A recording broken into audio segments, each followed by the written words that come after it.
नमस्कार, रात के 8 बजने को है। आप देख रहे हैं आज तक। मैं हूं आपके साथ चित्रा त्रिपाठी। बड़ी खबर के साथ इस बुलेटिन की शुरुआत हम करने जा रहे हैं। राज्यसभा में आज केंद्र सरकार ने खेती से जुड़े 2 बिल ध्वनि मत से पास करा दिए हैं। राष्ट्रपति के दस्तखत के बाद ये कानून बन जाएगा। सदन में बिल पर वोटिंग के दौरान विपक्ष ने जमकर हंगामा किया, कई सवाल खड़े कर दिए। बाद में 12 विपक्षी दलों ने राज्यसभा के उपसभापति हरिवंश सिंह के खिलाफ अविश्वास प्रस्ताव भी पेश किया और इन तमाम बातों पर जवाब देने के लिए 6 मंत्री एक साथ देश के सामने आए, जिनकी तस्वीरें आपको दिखा रहे हैं। राजनाथ सिंह ने जो बड़ी बातें कही हैं इस कृषि बिल से जुड़ी हुई, वो हम आपको दिखा रहे हैं। उनकी ओर से बार बार ये भरोसा दिया गया है कि किसानों की आमदनी को बढ़ाने के लिए इस बिल को लागू किया गया है। नए बिल से एमएसपी पर कोई असर नहीं पड़ेगा, ये कहा है राजनाथ सिंह ने। एक एक करके फिर से जानिए, किसानों के मन में गलतफहमी पैदा की जा रही है और गलतफहमी पैदा करने की कोशिश विपक्ष कर रहा है। राज्यसभा में जो कुछ भी आज हुआ, ऐसा संसद के इतिहास में पहले कभी नहीं हुआ है। किसान और कृषि जगत दोनों के लिए ऐतिहासिक दिन है, लेकिन विपक्ष पर उन्होंने सीधे सीधे निशाना साधा और कहा कि दुखद, दुर्भाग्यपूर्ण और उससे ज्यादा शर्मनाक आज विपक्ष का रवैया रहा।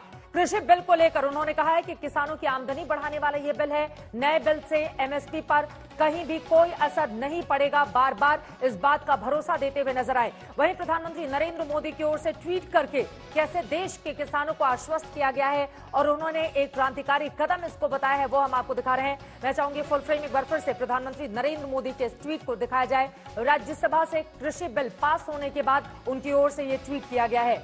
कृषि क्षेत्र में आमूल परिवर्तन की उन्होंने बात कही। भारत के कृषि इतिहास में आज एक बड़ा दिन है।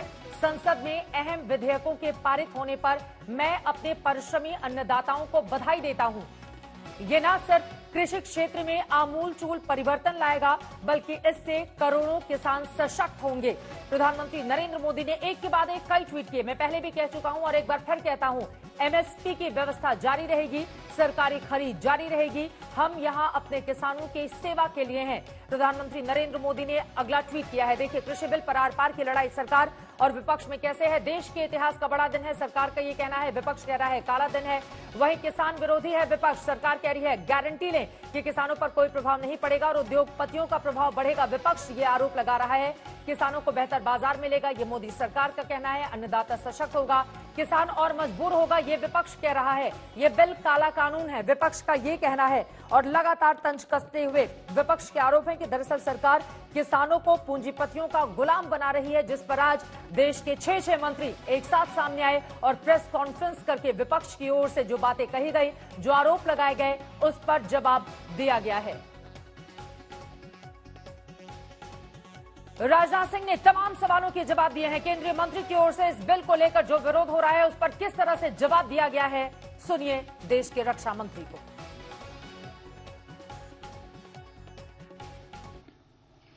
लेकिन आम जनता के अंदर, आम किसानों के अंदर एक गलतफहमी पैदा करके केवल निहित राजनीतिक स्वार्थ को साधने की जो कोशिश की जा रही है, मैं समझता हूं कि स्वस्थ लोकतांत्रिक परंपराओं के यह अनुकूल नहीं है। और यह दोनों विधेयक, मैं कह सकता हूं, किसान और कृषि जगत दोनों के लिए यह ऐतिहासिक हैं। इसे लागू करने से स्वाभाविक रूप से किसानों की आमदनी बढ़ेगी, लेकिन किसानों के बीच गलतफहमी पैदा की जा रही है। एमएसपी समाप्त कर दी जाएगी, एपीएमसी समाप्त कर दी जाएगी। हकीकत यह है कि यह दोनों बिल प्रभावी होने के बाद हमारा किसान अपना माल भारत में जहां भी बेचना चाहता है, पूरी आजादी के साथ बेच सकता है, जहां पर भी उसको अच्छी कीमत मिले। न तो एपीएमसी समाप्त हो रही है और न तो एमएसपी समाप्त हो रही है। आज राज्यसभा में जब कृषि से संबंधित 2 विधेयकों पर चर्चा चल रही थी, उस समय राज्यसभा के अंदर जो कुछ भी हुआ, वह जहां दुखद था वही दुर्भाग्यपूर्ण था। और इससे भी आगे जाकर मैं कहना चाहूंगा कि वह अत्यधिक शर्मनाक था। मैं जानता हूं कि संसद की कार्रवाई सुचारू रूप से चलाने के लिए जहां पर सत्ता पक्ष की जिम्मेदारी बनती है, वहीं पर विपक्ष का भी सहयोग अपेक्षित है। विपक्ष की भी संसदीय मर्यादाओं का पालन करते हुए अपनी भूमिका का निर्वाह करना यह अपेक्षित होता है, एक्सपेक्टेड होता है विपक्ष के द्वारा भी।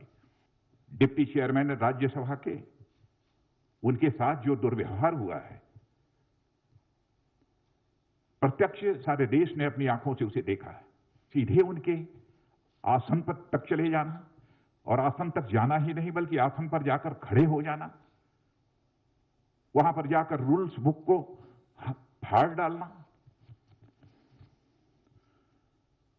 और इतना ही नहीं है, वहां पर पहुंचकर रूल्स बुक को फाड़ना और अन्य भी जो कागजात रखे हुए थे उसे भी फाड़ देना और आसन के ऊपर चढ़ जाना।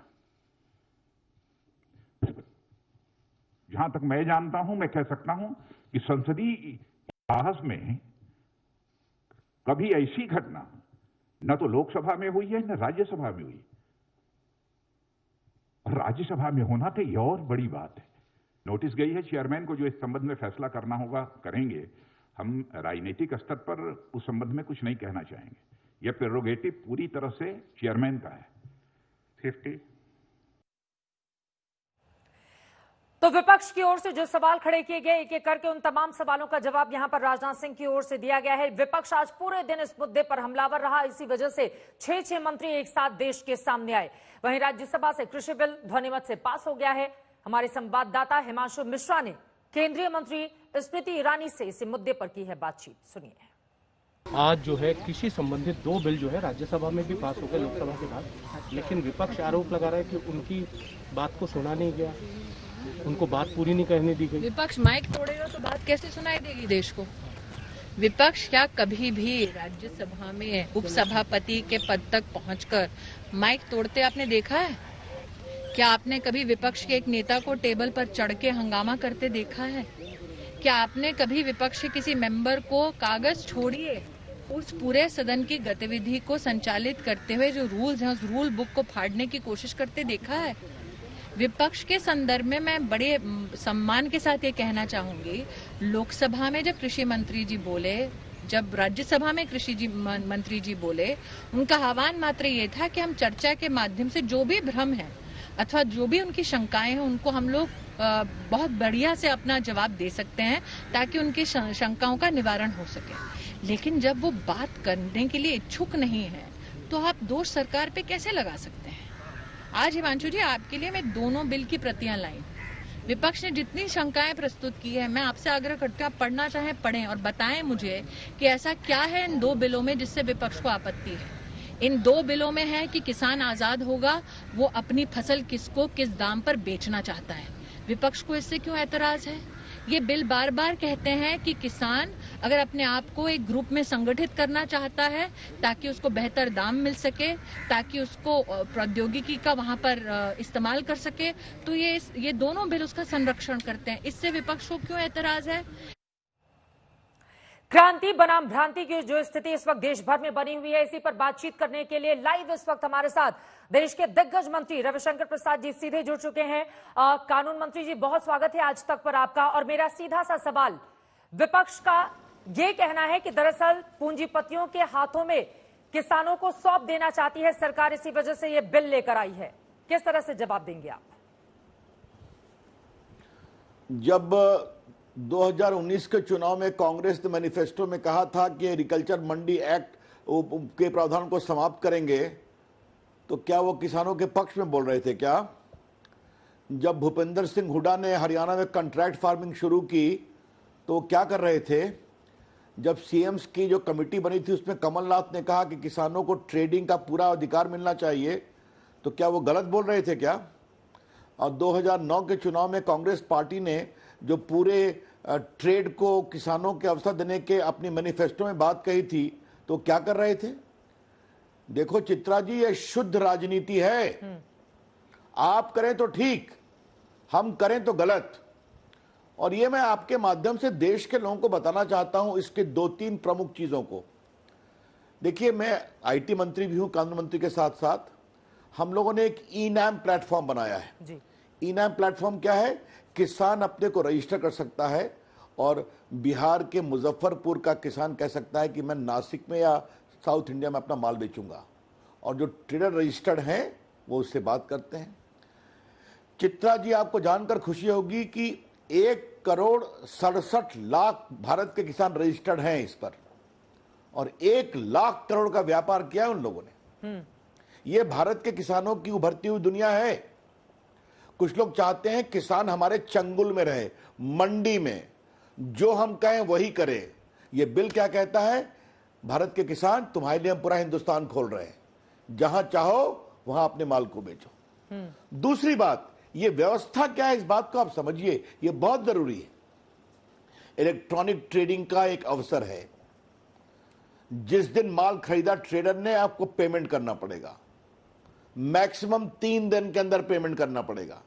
आप नहीं करेंगे तो आपके खिलाफ कार्रवाई का प्रावधान है, किसान की शिकायत पर ये, और आपकी संपत्ति के जब्त करने का भी अधिकार है, लाइक लैंड रेवेन्यू। दूसरी बात, सबसे इंपॉर्टेंट, इस बात को आप समझिए, जो स्पॉन्सर है किसान के साथ, उसको जमीन को लीज करने, जमीन को बेचने और जमीन को मॉर्गेज करने का कोई अधिकार नहीं है।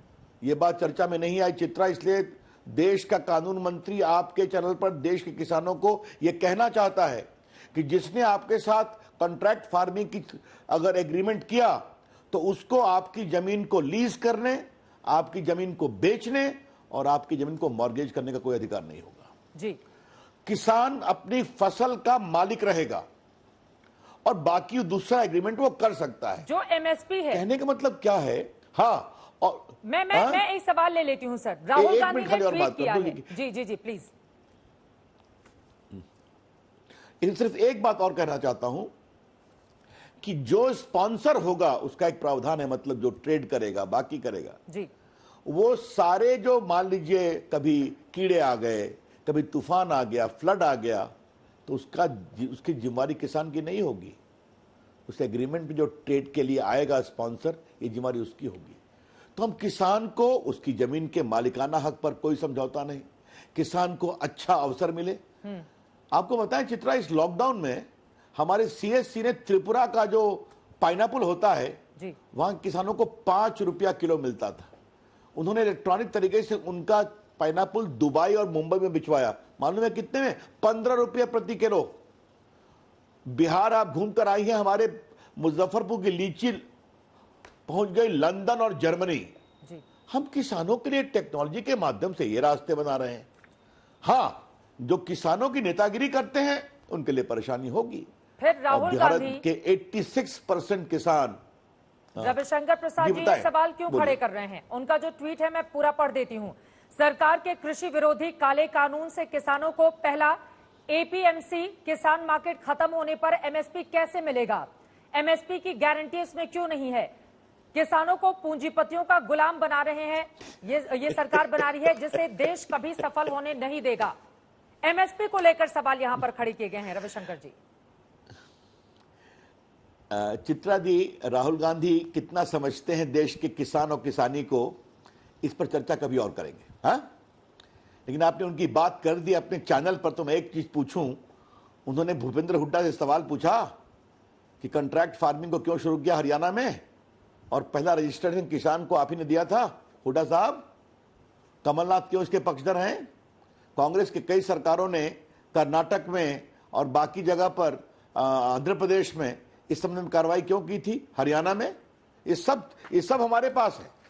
तो ये कांग्रेस पार्टी के बारे में राहुल गांधी ना होमवर्क करते हैं, और क्षमा करिए मुझे नहीं बोलना चाहिए, लेकिन मुझे बोलना पड़ेगा, किसान और किसानी नहीं समझते हैं।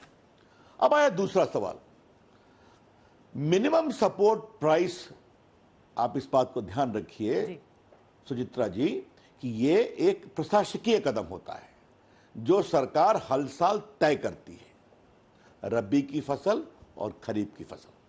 और मुझे गर्व है, मेरे पास सारे डॉक्यूमेंट हैं कि हमारी नरेंद्र मोदी की सरकार ने किस तरह से पूरा एमएसपी को अधिक दिया है किसानों के पक्ष में। आप चाहें तो हम आपको उसको बाकायदे चार्ट के साथ दिखा भी सकते हैं।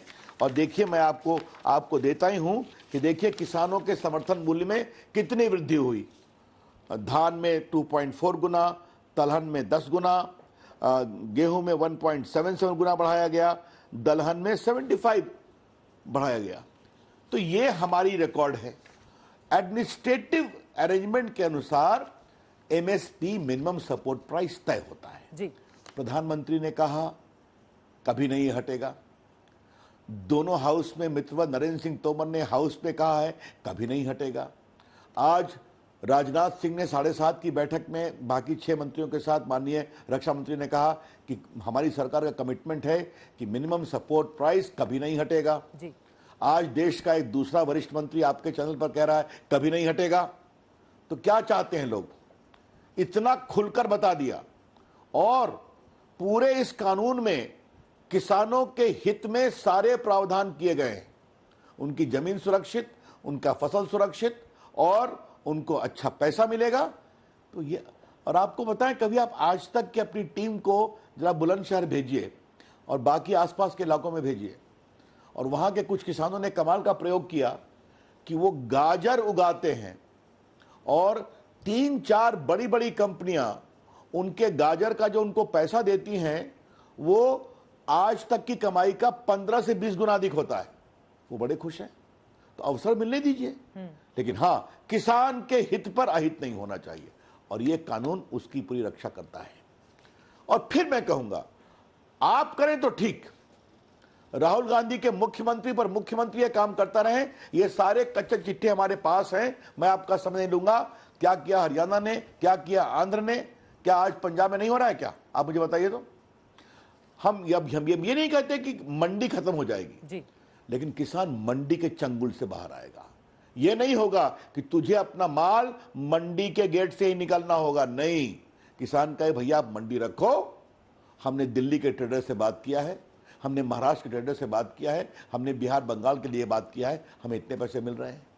तो ये किसानों की कमाई बढ़ाने की बात है। और देखिए सुचित्रा जी, मैं आपको फिर एक बड़ी बात कहना चाहता हूं। आज गांव में जाता हूं तो किसान टेक्नोलॉजी का प्रयोग कर रहा है जी। और मेरी सबसे खुशी तब होती है जब मैं पॉलिटिकल प्रवास करता हूं। आप बिहार में जाइए, जरा पूछिए, गांव के बच्चे कहते हैं कि सर हम गूगलिंग भी कर रहे हैं और सर हम सर्च इंजन पर भी खोजते हैं। तो एक तरफ किसान टेक्नोलॉजी, उसका बच्चा टेक्नोलॉजी की ओर इतना बढ़े और हम टेक्नोलॉजी के रास्ते उसकी फसल की कीमत उसको अच्छी मिले और उसके पैदावार को आगे बढ़ाने के लिए अवसर मिले प्लेटफॉर्म के साथ, स्पॉन्सर के साथ, वो न किया जाए। ये कितना उचित है? ये है बड़े सवाल। तो आपकी बातों से जो बड़ी बातें मैंने निकाली, आपने कहा कि एमएसपी को लेकर किसानों को चिंता करने की जरूरत नहीं है। एमएसपी यानी कि न्यूनतम समर्थन मूल्य और पीएमसी में किसी भी तरह का कोई बदलाव होने नहीं जा रहा है, बल्कि किसानों के लिए आज का दिन बेहद क्रांतिकारी है। लेकिन उसके बावजूद लगातार विपक्ष में कांग्रेस को भी ले ले, डेरेक ओब्रायन की पार्टी टीएमसी को भी ले ले, आम आदमी पार्टी को भी ले ले, आज जबरदस्त हंगामा इन लोगों की ओर से किया गया सदन के भीतर। ये लोग इसे डेथ वारंट क्यों बता रहे हैं रविशंकर जी? रिपीट करूं, भारत के प्रधानमंत्री ने कहा एमएसपी नहीं हटेगी, भारत के कृषि मंत्री ने कहा एमएसपी नहीं हटेगी, भारत के कृषि मंत्री ने दोनों सदन में कहा एमएसपी नहीं हटेगी, और भारत के कानून और आईटी मंत्री ने आज तक पर देश के सामने कहा है, मेरे किसान भाई सुन ले, मिनिमम सपोर्ट प्राइस, न्यूनतम समर्थन मूल्य कभी नहीं हटेगा। ये साफ बता दिया आपको। तो ये पहली आशंका खत्म होनी चाहिए। अब आपने कहा जो हाउस में हुआ, इससे बड़ी कोई पीड़ा हो सकती है? ये जो, मैं किसी का नाम नहीं लूंगा, ये बड़े बड़े लोग ट्रांसपेरेंसी की बात करते हैं। आपका काम है क्या डिप्टी चेयरमैन के टेबल पर चढ़ना, माइक को तोड़ना, रूल बुक फाइल करना? और ये जो कहा जा रहा है सुचित्रा, इस बात को आप नोट कर लें जी। कि डिप्टी चेयरमैन ने वोटिंग हमने अपने संशोधन में मांगा था। तो आप अनुभवी पत्रकार है ना, वोटिंग के लिए आपको अपने स्थान पर रहना जरूरी है जहां से आप वोटिंग का बटन दबाएं। तो आप हैं टेबल पर चढ़े हुए, आप हैं स्पीकर के सामने खड़े हुए, आप तोड़ रहे हैं माइक, आपने नरेंद्र सिंह तोमर का पूरा चेहरा कवर कर रखा है। आप याद करिए, सब आपके चैनल पर है जी, राज्यसभा टीवी से देखिए। तो आप तो अपनी जगह पर है नहीं। ऐसे में अगर डिप्टी चेयरमैन ने, बहुमत किसके साथ है आपको भी पता है, बहुमत हमारे साथ है, प्रामाणिक बहुमत हमारे साथ है राज्यसभा में भी, तो आपकी बात नहीं मानी जाएगी। तो अंग्रेजी का एक शब्द है आइदर माई वे और हाईवे। हम माइक तोड़ेंगे, हम टेबल पर चढ़ेंगे, हम अपने उप सभापति ऐसे अनुभवी पत्रकार, बड़े चिंतक हरिवंश जी, जिनका हम सभी सम्मान करते हैं, जिनकी निष्पक्षता सभी जानते हैं, उनके साथ बस बदसलूकी फिजिकल नहीं की गई, बाकी सारी बदसलूकी जो है अब उनको पीटने की कमी थी सदन में। क्या राज्यसभा यही हाउस ऑफ एल्डर्स है? मैं भी रहा हूं चित्रा उसमें 20 साल तक, यही संसदीय मर्यादा की बात करते हैं लोग। तो किसी को बंगाल के चुनाव की चर्चा है, किसी को अपनी घिसकती हुई जमीन की चर्चा है, लेकिन जो राज्यसभा में आज किया है अपने अपने दलों के कुछ नेताओं ने जी, वैसा सदन में आज तक नहीं हुआ है। नहीं तो क्या और आप ये 20 साल कहना मैं चाह भी रहे उस हैं सदन का रविशंकर मेंबर जी था, मैंने भी नहीं देखा है कि दरअसल डेरे को ब्रांड की ओर से रूल बुक अगर फाड़ी गई है तो बंगाल चुनाव में वो मैसेज देना चाहते हैं और इसी वजह से टीएमसी ने आज जमकर हंगामा किया, आप ये कहना चाहते हैं? देखिए, मैंने न किसी का नाम लिया और मैं आपसे फिर कहूंगा, आपका विरोध करने का अधिकार है। 9 बजे से 1 बजे तक बहस चली ना जी, लोगों ने धारदार बयान दिए, क्या क्या मोदी जी को नहीं कहा, किस किस सेठों के गिरफ्त में सब सुनाया ना। कृपया करके डिबेट सब तो अब लाइव जाता है आप लोग की कृपा से, देख लीजिए शांति से बहस सुनी गई कि नहीं सुनी गई।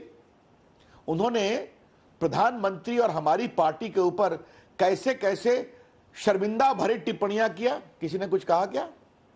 तो जब सारी बात आ गई, आपकी बात सुन ली गई, हमारी बात सुन ली गई, तो संसद की तो यही तरीका है ना, आप अपनी बात कहिए, हम अपनी बात कहेंगे, बाद में जो आसंदी है सभापति जी वो फैसला करेंगे। एक आखिरी फिर सवाल इसलिए रिपीट करना जरूरी है जी। आखिरी सवाल मेरा ये इसको है, रिपीट कर दूं कि आप कह रहे हैं कि आपने वोटिंग नहीं अलाउ किया, आप अपनी जगह पर हैं नहीं, आप रूल बुक फाड़ रहे हैं, आप कुर्सी पर खड़े हैं, आप नरेंद्र सिंह तोमर को आपके लोगों ने कवर कर रखा है और आपने पूरे जो वेल में आकर के आप घेरे हुए हैं डिप्टी चेयरमैन के आसंदी को, तो नियम का पालन नहीं कर रहे हैं, फिर कहते हैं कि आपने हमें वोटिंग जब मांगा तो नहीं दिया। ये क्या मतलब है इसका? इसलिए वॉइस वोट से पास होना एक कानूनी प्रक्रिया है हमारे संसद की, जिसमें यह बिल पास हुआ है और कोई ये नहीं कह रहा कि उनके पास बहुमत है। क्षमा करिए, दलों की आवाज को दबाने का काम किया है, ये कहते हुए 12 दलों ने अविश्वास प्रस्ताव का नोटिस दिया है उपसभापति के खिलाफ। देखिए, अविश्वास प्रस्ताव का नोटिस तो अब हमारे चेयरमैन साहब तय करेंगे, ये तो उनका अधिकार है, इस पर मुझे कुछ नहीं कहना है। संसद में जो आसंदी होती है आप भी जानती हैं, स्पीकर हैं लोकसभा में, माननीय अध्यक्ष जी हमारे चेयरमैन साहब हैं सभापति जी राज्यसभा में, तो उनका विवेक है, मुझे उस पर कुछ नहीं, उसको एक्सेप्ट करेंगे नहीं करेंगे। लेकिन जी, आपने कहा कि इनकी आवाज दबाने की कोशिश की जा रही है। समस्या देखिए चित्रा जी क्या है, अगर देश की जनता बार बार चुनाव में उनकी आवाज दबा देती है तो हम क्या करें? गुस्सा उसके कारण है। आप फिर रिपीट करूंगा, आप जो करें सो ठीक है। अब हम क्या करें कि कलकत्ता बंगाल में वहां की जनता ने हमें 18 लोकसभा की सीट जिता दिया, आपने भी देखा है, तो इससे कुछ लोगों को पीड़ा होती है। तो जनता हमारे साथ है, लेकिन ये बिल राजनीति का नहीं है, किसानों के हित का बिल है। और मुझे पूरा विश्वास है सुचित्रा जी कि ये इसके कारण किसानों को ऐसे ऐसे अवसर मिलेंगे कि भारत के किसानों के जीवन में बहुत बड़ा परिवर्तन आएगा। और आज जब मैं आपके चैनल पर हूं तो मैं मोदी जी की सरकार के द्वारा जो किसानों के लिए मानधन 10,000 करोड़ रुपया दिया गया है, मालूम है ना आपको, और बाकी किसानों को बाकी पेंशन दी गई है और एक से एक अवसर बनाए गए हैं, आपने देखा होगा। ये पूरी जो स्वामीनाथन कमेटी की रिपोर्ट है उसका अधिकांश को रिकमेंडेशन को भी जो इतने दिन से पेंडिंग था नरेंद्र मोदी की सरकार ने इंप्लीमेंट किया है। हम किसानों के लिए नरेंद्र मोदी की सरकार के द्वारा किए गए काम पर आपके साथ 1 घंटे की चर्चा करने को तैयार हैं। मुझे अच्छा लगेगा एक दिन आप मुझे अवसर दीजिए, आपके समय की सीमा है। हमारी कोशिश भी होगी कि हम किसानों के साथ उनके सवालों को लेकर आपसे जवाब ले सके। फिलहाल के लिए वक्त की इजाजत इतनी ही है। बहुत शुक्रिया रविशंकर प्रसाद जी, तमाम सवाल जो देश के किसानों के मन में उठ रहे थे उनका जवाब देने के लिए। और सबसे बड़ी बात आपकी ओर से यही कही गई है कि एमएसपी को लेकर किसी भी तरह का कोई बदलाव सरकार नहीं कर रही है और विपक्ष लगातार भ्रम फैलाने की कोशिश कर रहा है लोगों के बीच में, जिसमें वो कामयाब नहीं होगा। बहुत शुक्रिया आज तक से जुड़ने के लिए और इस चर्चा के लिए। और इन सब के बीच जिस तरह की स्थिति बनी हुई है, गतिरोध लगातार कायम है, विपक्ष के अपने सवाल हैं जो लगातार सरकार पर हमलावर है। इसी पर बातचीत करने के लिए इस वक्त हमारे साथ कांग्रेस पार्टी के दिग्गज नेता, राष्ट्रीय प्रवक्ता अभिषेक मनु सिंघवी जी, जो 3 बार सांसद रहे हैं, हमारे साथ जुड़ चुके हैं लाइव। बहुत स्वागत है अभिषेक जी आपका आज तक पर। और मेरा सीधा सा सवाल आपसे यही, जब सरकार की ओर से बार बार कहा जा रहा है कि एमएसपी में कोई परिवर्तन नहीं किया जा रहा है, न्यूनतम समर्थन मूल्य पीएमसी में भी किसी भी तरह का कोई बदलाव नहीं है, क्रांतिकारी ये कदम है, तो फिर विपक्ष भ्रांति फैलाने की कोशिश क्यों कर रहा है? अभिषेक जी। चित्रा जी, अभी आप मेरिट्स पे बात कर रही हैं तो पहले उसकी बात कर लेते हैं।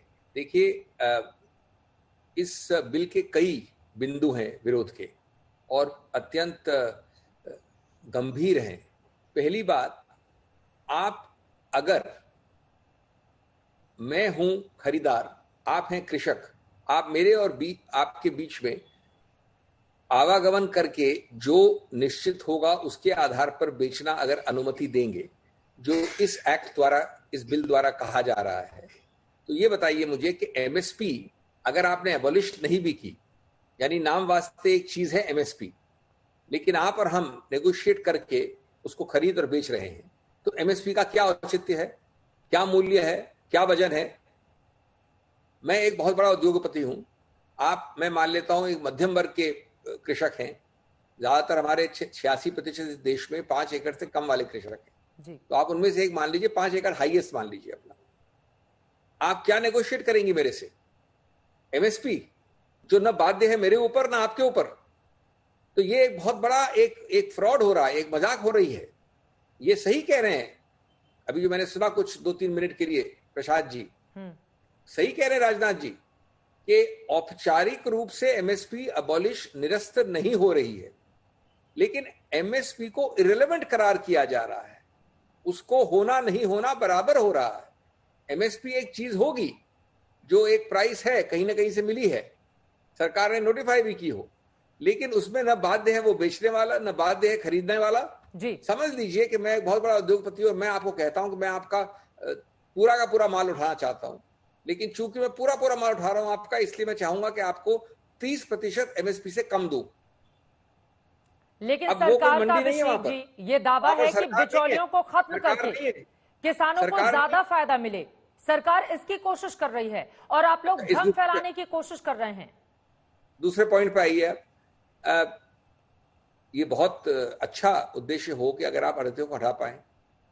आज जब आप कृषक पे छोड़ देते हैं कि वो नेगोशिएट अपने आप करेगा ऐसे लोगों से, तो उसका क्या बार्गेनिंग पावर, उसका क्या अधिकार क्षेत्र है? वो उन्हीं आढ़तियों का फायदा इस्तेमाल करना पड़ेगा, उसको मजबूर होगा। लेकिन उसके साथ 2 और मजबूरियां जोड़ दी आपने। मंडी नहीं है जहां अनिवार्य है जाना उसका, जो उद्योगपति मैं हूं मेरा वहां आना जरूरी नहीं है, आढ़तियों का वहां जाना जरूरी नहीं है, सीधा आढ़ती वहीं से खाएंगे उसको, कृषक को। दूसरा, आपके पास ये आवश्यक नहीं है कि कोई भी सरकारी लोग व्यक्ति वो देख रहा है लेन देन, मैं उद्योगपति और मिस चित्रा कृषक, उसको सुपरवाइज करना निरीक्षक कोई नहीं है। और तीसरी बात, बिहार में ये निरस्त हो चुका है। क्यों नहीं आप बोलती हैं रविशंकर जी को कि वो जो प्रकाशित पेपर्स हैं बिहार में, इस एबोलिशन निरस्ता के बाद उन्होंने बताया है कि क्या दयनीय स्थिति हो गई है वहां के कृषकों की। 2007 या 2007 नहीं, मतलब 2017 के आसपास या 16 के आसपास वहां अबॉलिश हो चुका है। तो ये सब चीजें जो है, अच्छा संघीय भाषा में एक सिर्फ 30 सेकंड लूंगा जी। हमारे 7th शेड्यूल में जो लिस्ट 2 है, उसमें ये अधिकार क्षेत्र व्यापक रूप से इस विषय से संबंध रखने वाला हर बिंदु प्रादेशिक लिस्ट में आता है। 4 एंट्रीज हैं, 23, 26, 66, सब एंट्रीज प्रादेशिक लिस्ट में हैं। आपने एक अलग जनरल फूड स्टफ्स का प्रावधान का इस्तेमाल या दुरुपयोग करके ये कानून पास कर कैसे दिया? मैं आपको एक संविधान से मैं भी कुछ परिचित हूं, मैंने भी कुछ क्षण और पल निकाले हैं इस क्षेत्र में। विद्वान है आप सर, मान लीजिए इस की बात मैं आपको आज घोषणा कर रहा हूं, भविष्यवाणी कह लीजिए उसे जी। इसको चुनौती दी जाएगी और पारित होने के बाद उच्चतम न्यायालय कुछ वर्षों में इसको निरस्त भी करेगा। मतलब आप ये कह रहे हैं कि लोकसभा और राज्यसभा से भले ही इसको पारित सरकार ने करवा लिया हो, लेकिन अब इसको सीधे कोर्ट में चुनौती दी जाएगी। कोर्ट में चुनौती कौन देगा? क्या आप लोग जा रहे हैं? और साथ ही अगला सवाल में, चूंकि 12 दलों ने एक साथ मिलकर, जिसमें आपकी पार्टी भी शामिल है, उपसभापति के खिलाफ अविश्वास प्रस्ताव का नोटिस आप लोगों की ओर से दिया गया है। लेकिन आज जो सदन के भीतर अभिषेक जी जो कुछ भी हुआ, क्या उसने लोकतंत्र की मर्यादा को तार-तार नहीं किया है? अभी रविशंकर प्रसाद जी ने कहा कि सिर्फ मारना ही बाकी रह गया था उपसभापति को, बाकी तो सब कुछ कर लिया विपक्षी दलों ने। अपनी बात हो गई मेरिट्स पे, अब दूसरे बात पे आए आप कि क्या हुआ। और मुझे दिया गया ये आज उत्तरदायित्व कि मैंने ही वहीं सदन में बैठ के ही, कम समय था, ये ड्राफ्ट किया था पूरे सभी पार्टियों के एक सहमति से जी। ये अविश्वास मत। अब इसमें जरा आपको रोचक चीज बताऊं मैं आपको, कैमरास बताएंगे, एक नहीं, दो नहीं, 3, 4, 5 लोगों ने अपनी सीट से 10 बार डिवीजन मांगा। 12:45 बजे या 12:40 के आसपास माननीय मंत्री जी ने अपना वक्तव्य शुरू किया। 1 बजने के 5-7 मिनट पहले माननीय उपाध्यक्ष महोदय ने कहा कि सर 5-7-10 मिनट बचे हैं सिर्फ। अभी आज आखिरी दिवस तो नहीं था सेशन का, अब 1 मिनट 2 मिनट जरूरी आवश्यक है जानना आपका। जी जी। इसको अगर आप कल सुन लेते और कंटिन्यू करते, और अगर आपका बहुमत है, आप इतने हौसलेदार हैं अपने बहुमत के बारे में, तो आप इसको कल पारित कर लेते। आपने 10 मिनट में इतना व्यापक बिल, और आप जानते हैं डिवीजन का मतलब, हर क्लॉज पे अगर डिवीजन मांगा जाता है तो वो पढ़ा जाता है, फिर बोला जाता है हाथ उठाइए, उसके बाद इलेक्ट्रॉनिक वोटिंग होती है। इलेक्ट्रॉनिक वोटिंग चूंकि नहीं चल रही है आजकल, तो स्लिप द्वारा वोटिंग होती है जी। इस डिवीजन की प्रक्रिया में कम से कम 1-2 घंटे लगते। इसको तो आप आज कर नहीं सकते थे, क्योंकि 12:45 या 1 बजने में 20 मिनट पहले तो शुरू किया था मंत्री महोदय ने, तो ये कल ही होना चाहिए था। तो आपने, मैं ये आरोप लगा रहा हूं कि आपको ये ज्ञान है, संज्ञान है, आप ज्ञात हैं इस बात के कि आपके पास बहुमत नहीं है इस मुद्दे पे। आपके खुद के साथी गठबंधन के पार्टनर छोड़ चुके हैं, इसलिए आपने ड्रामा करवाया। और ये कैसे हो सकता है कि माननीय उपाध्यक्ष महोदय, जिनके लिए हमको निजी रूप से बहुत ज्यादा आदर और सत्कार है, उन्होंने न डिवीजन करवाया, न किसी को देखा। इसके लिए हमने संशोधन मूव किए थे, कई मेंबरान हैं जिन्होंने संशोधन मूव किए, क्लॉज अमुक के लिए जी। तो आपने 10 मिनट में, और एक इस ग्राउंड पे कि कुछ लोग, जब देखिए जब इतनी उत्तेजनापूर्ण होती है, आप सुनते ही नहीं है। जब आप डिवीजन नहीं कर पाते हैं तो स्वाभाविक है कि कुछ लोग ज्यादा उत्तेजनापूर्ण हो गए। तो आपको उस वक्त सिर्फ ये कहना चाहिए था, ये नहीं कहना चाहिए कि पारित हो गया, मामला खत्म, घर जाइए, ये कहा गया है। चलिए, यानी कि आपको लगता है कि दरअसल विपक्ष की आवाज को दबाने का काम सरकार की ओर से उपसभापति के जरिए किया गया है, इसी वजह से आप लोगों ने अविश्वास प्रस्ताव का नोटिस भी दिया है। बहुत शुक्रिया अभिषेक मनु सिंघवी जी, आज तक से जुड़ने के लिए और ये तमाम बातें कहने के लिए। लगातार विपक्ष जो सवाल खड़े कर रहा है, अभिषेक मनु सिंघवी ने वही बातें कही, लेकिन सबसे बड़ी बात उन्होंने कहा है कि कोर्ट में पूरे मामले को ले जाकर चुनौती दी जाएगी और बहुत जल्द सरकार की जो मंशा है उस पर विपक्ष पानी फेर देगा। इस बड़ी खबर पर लगातार आज तक की नजर बनी रहेगी। सत्ता पक्ष और विपक्ष में ये जो इस वक्त एक दूसरे को चुनौती देते हुए आगे मामले को लेकर जाया जा रहा है, ये कहां पर खत्म होगा, इस पर रहेगी आज तक की नजर।